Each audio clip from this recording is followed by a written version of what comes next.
Bonjour, bienvenue à cette capsule vidéo sur un site web d'actualité que j'ai choisi qui s'appelle pardon, Un jour, un actu.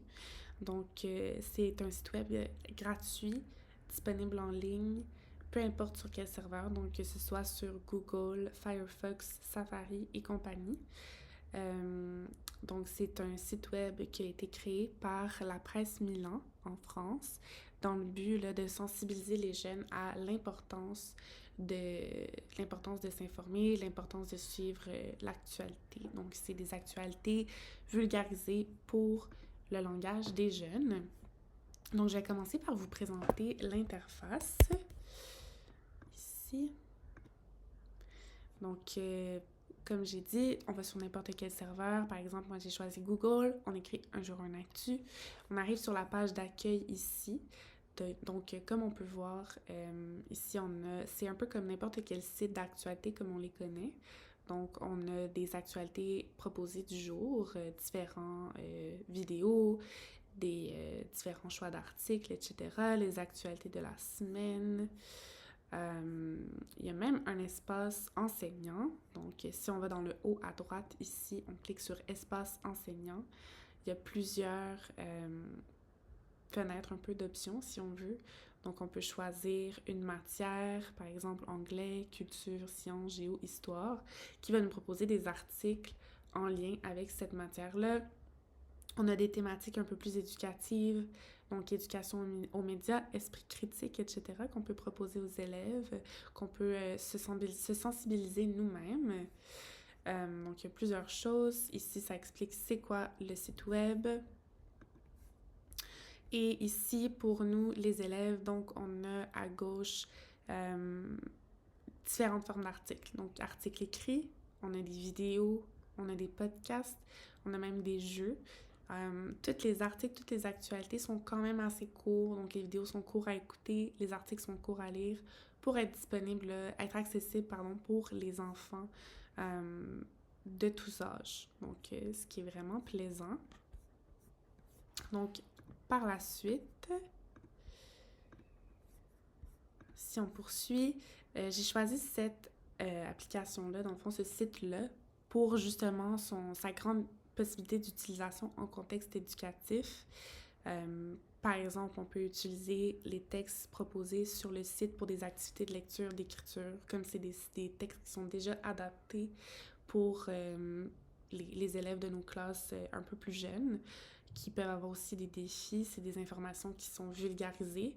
Et c'est même plaisant parce qu'on peut utiliser les articles pour, oui, faire des activités de lecture, mais en même temps travailler des compétences transversales comme justement le développement de l'esprit critique, l'histoire, etc. Justement, ça sensibilise les enfants à l'introduction aux médias, donc comment s'informer, qu'est-ce qui est important quand on lit un texte, etc. Mais à leur niveau, ce qui est vraiment plaisant. Et les sujets d'articles, aussi les choix d'articles sont déjà triés pour qu'ils soient accessibles au niveau de maturité des enfants, ce qui n'est pas toujours disponible dans les sites web de médias comme on connaît à la base. C'est une banque de sujets un peu infinie sur lesquels on peut faire des activités si on manque d'inspiration, présentation orale et compagnie. Et ça, c'est mon point positif pour l'utilisation en contexte éducatif. C'est un bon moyen de retour à l'ordre. Donc, par exemple, quand on revient de la récréation, après le dîner, c'est toujours plaisant d'écouter une vidéo un peu éducatif. On n'a pas l'impression de perdre notre temps, puis en même temps, ça peut un peu canaliser les élèves. Puis même durant le bonjour, le matin, c'est vraiment plaisant de pouvoir faire un lien là, avec ce qui se passe un peu dans le monde, tout en restant un peu plus ludique.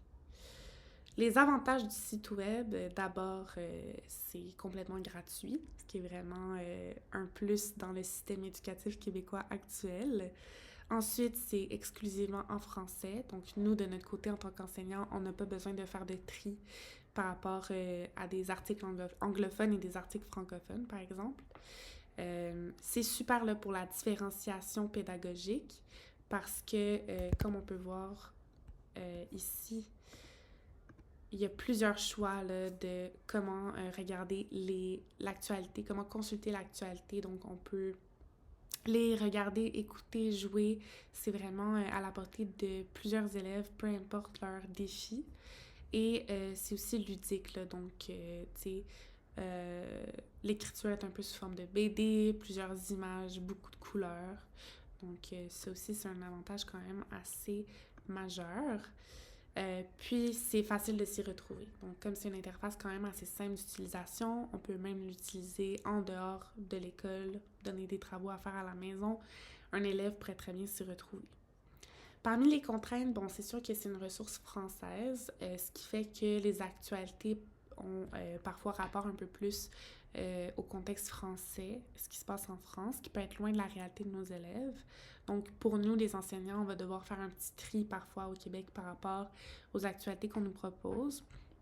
Mais reste qu'il y a beaucoup de vidéos informatives un peu sur ce qui se passe dans le monde. Donc, qu'est-ce que l'ONU, par exemple, qu'est-ce que le prix Nobel, ce qui s'apparente pas à la France nécessairement. Donc, ça reste pour moi que c'est une ressource intéressante, mais ça nécessite un petit tri, je pense, tout de même de notre part. Pour ce qui est des autres alternatives, c'est sûr qu'il y a d'autres journaux en ligne comme on les connaît, comme La Presse, le Journal de Montréal. Mais si on va voir l'interface, par exemple, de La Presse, quand on arrive ici, on voit tout de suite que c'est une interface qui n'est pas nécessairement attrayante pour des enfants. L'écriture est beaucoup plus sérieuse, il y a beaucoup moins d'images attrayantes, etc., de différentes manières de consulter les articles. Mais ce qui est le plus un peu ardu pour nous, les enseignants, c'est le choix de sujets. Donc, souvent, c'est des sujets trop sensibles pour les enfants, trop complexes. Donc, c'est pour ça que c'est intéressant d'utiliser un site d'actualité comme Un jour, un actu, qui est vulgarisé là, pour les enfants. Sinon, il y a toujours possibilité là, de présenter un journal en format papier à des enfants, préparer un pour eux. Mais je pense que pour rester dans l'air du temps, c'est bien justement de présenter un site web parce que c'est ça qu'ils vont avoir à faire là, dans le futur. Donc voilà, merci beaucoup de m'avoir écouté et j'espère que ça vous a donné envie d'utiliser l'application.